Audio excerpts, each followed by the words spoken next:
I was looking at the record books. You've been playing at Augusta now for almost 20 years. This will be your 19th. First of all, does that seem possible?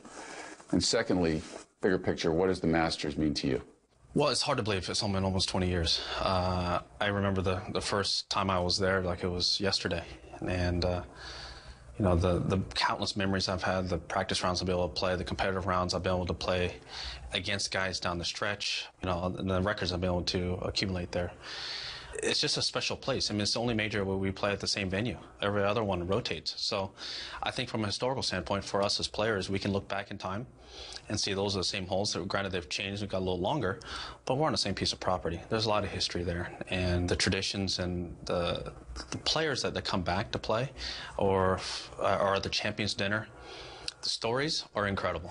I think that's what being part of that Champions locker room and hearing the guys talk about the past and the needling that goes on, it's nonstop.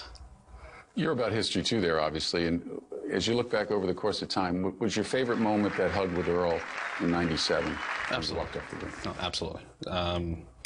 Winning in 01 and getting all four in a row, that was a pretty neat accomplishment, but I think that being now that my dad's not here and the struggles that he went through in '96 with the heart surgery and the complications early that '97, for him just to be there and then for me to play as well as I did and for him to give me the putting tip and for me to put it all together that week, it just all came together.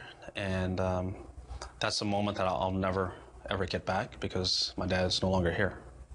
If Earl were here today, what would he say about you and Augusta going forward? I think he would be proud of what I've done so far. And it was one tournament that he really looked forward to, besides the U.S. Open, because I always ended on Father's Day. And it means a lot to us and our family because of what I was able to accomplish in '97. So I think that it would always hold a special place if my dad was still here in both of our hearts. I'll always remember the end of 2001, the 330-yard bomb over the corner at 18, 72nd hole, the wedge in, some 75 yards. You make the putt. You finish with your head in your hat and saying afterward, I don't have any more shots to play, I'm done. Take us back to inside your head at that point in time. Well, I'll take it back to the tee shot, because the tee shot was, I absolutely killed it, but I didn't know if it carried or not. There was no applause, there was no nothing, and we didn't know if it had cleared the trees or not. And we ended up asking one of the camera guys, hey, did it clear? And he said, yeah. I'm like, okay, sweet. So as I was walking off the tee, I was already playing, do I need to pitch out? Do I need to blah, blah, blah? And trying all the different scenarios in my head, running through it. Then once I saw it down there, okay, I just got to get it on the green from here and it's over.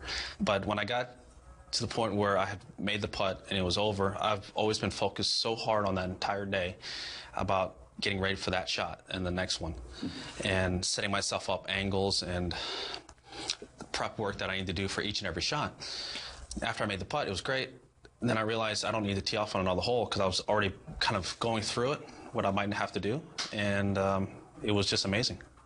Also amazing was that chip in at 16 in 2005. Is that the most incredible shot you've hit in your career or at Augusta? No, I would have to say no. Having a one-shot lead, you know, granted Chris is there. If I just get the ball inside Chris, it forces him to have to make. And if he makes, I have the option to make, and then we're all tied, and he doesn't get the momentum.